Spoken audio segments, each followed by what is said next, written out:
So we were quickly going through it, and in order to save the time of this honorable House, perhaps you can give us an opportunity to go through these documents, because we need to go through them.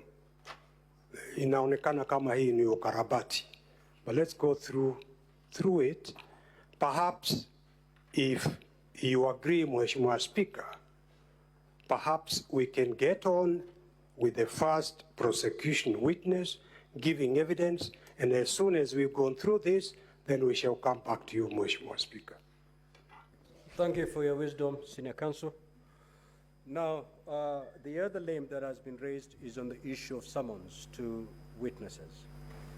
Now, if you look at our rules of procedure, more particularly rule number 10, which provide as follows: that the Senate may, at the request of the National Assembly or the President, and in this particular matter, the Deputy President, invite or summon any person to appear and give evidence before the Senate. So the summons that have been sought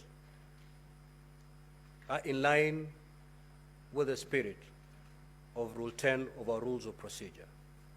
You may attack the evidence when these particular witnesses who have been summoned, if their evidence introduces other allegations, then at that particular juncture, the legal team from the Deputy President, you may raise an issue, and I'll certainly hear you at that juncture.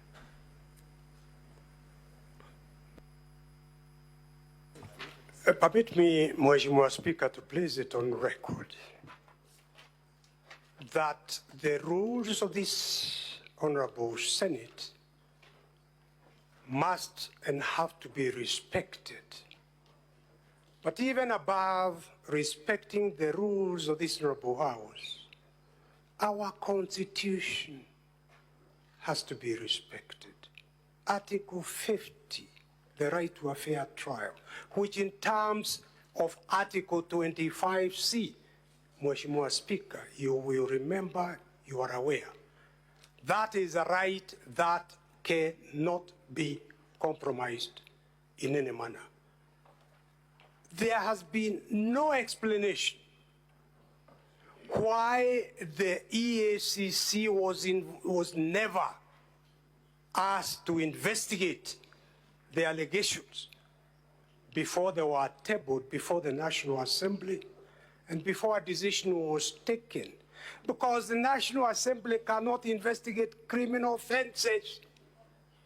In fact, in implementing Chapter 6 of the Constitution, the Act of Parliament said a conviction is necessary. And now you want to reverse the will of the Kenyan people in electing the Deputy President without him being reported or the matter being investigated or him being convicted. Mheshimiwa Speaker, I plead that you reconsider your exercise of that discretion in permitting witnesses from the EACC to be called in order for the Deputy President to have a fair trial before the Senate. Thank you. Senior Counsel Paul Mwite, Mheshimiwa Speaker, you're actually arguing your case. What I said, there was some invitation that was sent to both parties, and each party was requested to submit a list of witnesses.